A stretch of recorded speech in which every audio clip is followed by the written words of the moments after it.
Olha só, de volta ao nosso estúdio, estamos hoje com os fotógrafos do Coletivo Garapa, Paulo Felauer e Rodrigo Marcondes, autores da Mostra Sob Ataque, e a doutora em História Social e pesquisadora Ilka Stern Cohen.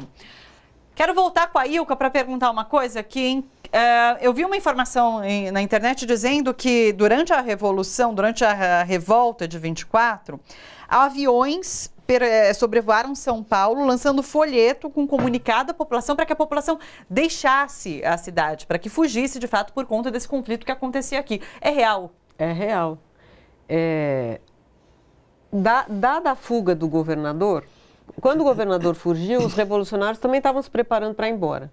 Era um impasse. Sim. Como o governador foi embora antes, eles ficaram. E o governo federal, embora tenha mandado imediatamente tropas, no dia seguinte já tinha tropas em Santos, o caminho para o Rio de Janeiro já estava interditado, ou seja, a cidade já estava sitiada, o governo federal também estava perdendo forças, a tal ponto que as tentativas de negociação, o Bernardes dizia que não queria conversa, que eles tinham que ir embora e não tinha negociação. Sim. Mas no dia 20 de julho a coisa estava muito preta, porque a cidade estava sofrendo horrores, e o governo federal não estava vendo um enfraquecimento da resistência dos chamados revolucionários. Então eles apelaram para os aviões. Então eles avisaram, nós vamos bombardear. Isso é real. Os panfletos, eu acho que até no arquivo do Estado existem modelos mesmo. Do panfleto. Do próprio panfleto. Puxa. Vamos bombardear. Durante todo esse tempo, o movimento de saída da cidade foi enorme. Sim. As pessoas tomavam trem, sequestravam quem tinha carro para levar embora. Foi uma coisa pesadíssima mesmo. As grandes famílias foram para suas fazendas, quem tinha carro, chofer, etc. Todo mundo foi embora. Os que ficaram tomando conta da administração da cidade. Mas um contingente enorme de pessoas foi embora. Mais de 300 mil pessoas saíram de São Paulo nesses 20 dias. Sim. E o governo federal efetivamente pensou na hipótese de bombardeio aéreo. É que aí o Isidoro Dias Lopes falou, não, a coisa está mais séria do que eu pensei, vamos embora. Isso não chegou a acontecer, o quer dizer, bombardeio isso aéreo. não aconteceu, Sim. o bombardeio aéreo não aconteceu. Agora, fazendo um paralelo de volta a essa questão, o que acontece na região da Cracolândia e até a exposição que vocês prepararam, os bombardeios que aconteceram na Cracolândia também foram uma forma de dispersar pessoas, né? Então, eles queriam botar para fora aquelas pessoas e tentando revitalizar de alguma forma aquela localização. Eu quero saber a opinião de vocês sobre o que acontece naquela região em relação à política de dispersão, política de saúde. Qual a avaliação que vocês fazem? Tem uma curiosidade, a gente acabou na pesquisa, né, para fazer o trabalho, a gente acabou indo muito atrás de jornais, né, de 24 e jornais de hoje, jornais desse período todo, e surgiram algumas palavras em comum. Uma era essa questão da legalidade, e uma outra palavra que eu lembro que me chamou a atenção foi sufoco. Eu vi numa notinha de algum jornal de 24 dizendo lá, Revolução Sufocada. Coincidentemente, o apelido que foi dado a uma das operações na Cracolândia alguns anos atrás, foi justamente a Operação Sufoco. Sim. Então, de alguma forma, né, claro que assim, são eventos muito diferentes, né? Uma é uma revolta militar e hoje você tem são totalmente outras questões envolvidas, né? Mas se a gente olhar, talvez até seguindo o exemplo, né, olhar a língua, né, como as palavras são usadas Sim. ao longo do tempo, ao longo dos anos, você vai percebendo alguns pontos de contato, né? E essa questão, eu lembro do sufoco, eu acho que ela chamou a atenção justamente por isso, assim, né? Por permitir uma leitura a partir dessa ideia mesmo de um sufocamento. Porque essa palavra, o sufoco tem esse teor repressivo sim, mesmo, né? Sim, não tem como você tirar alguma coisa de positivo. E está ligado ao corpo, né? Que é, no fim, pensando... é basicamente o que acontece, né, lá hoje, digamos. É uma busca por confinamento, por sufocar um espaço, né? E nesse espaço estão as pessoas. Claro. Quer complementar? De alguma forma, eu me peguei me divertindo ali com a professora, como é que ela chama? A Letícia. A Letícia. Sim.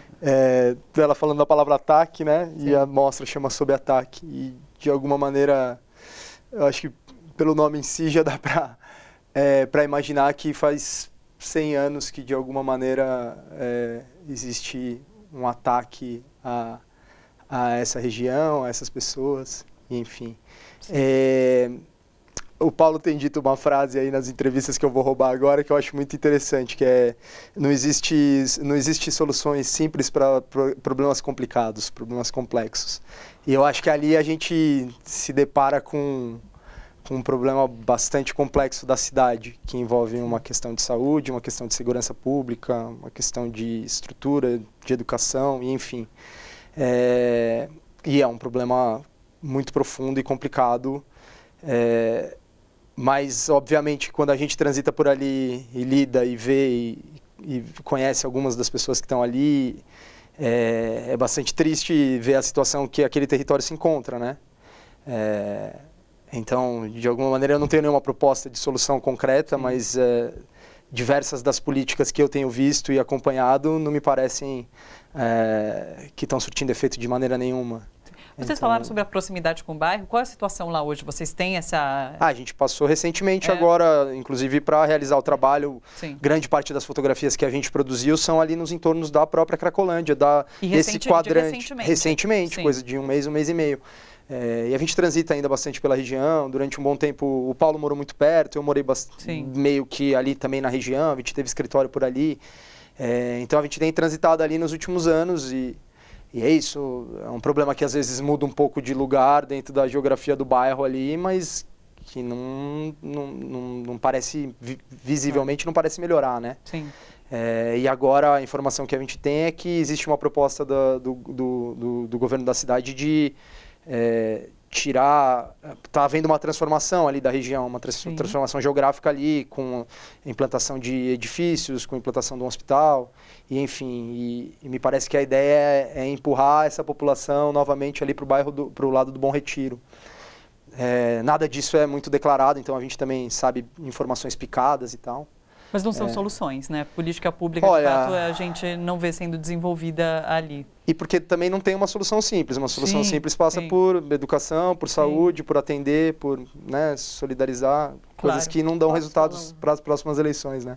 Claro. Então, eu acho que a gente pode traçar uma linha comum entre esse evento de 24 no seguinte sentido.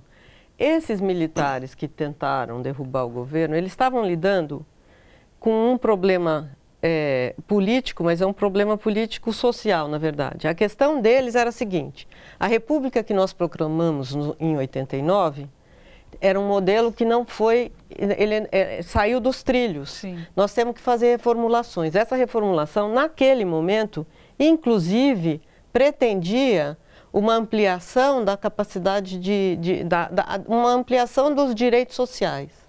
Porque, obviamente, o país estava lidando desde o começo, de 1917, que foi a grande greve, a primeira grande greve operária, o país estava lidando com a questão social.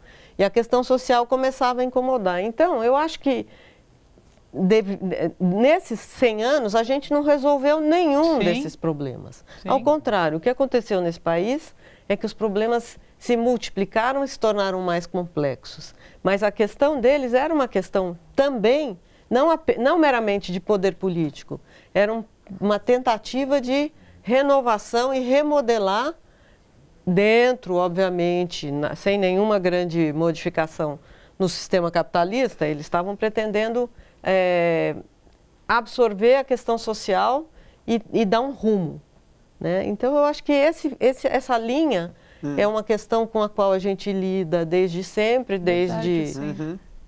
E por isso que a revolta teve apoio popular, não das elites, mas apoio popular. Por conta, talvez, desse Olha, ponto de vista. das elites, dentro do Partido Republicano, já existia um racha, entendeu? Sim. E essas elites que ajudaram os revolucionários durante esse tempo, elas foram processadas, foram exiladas.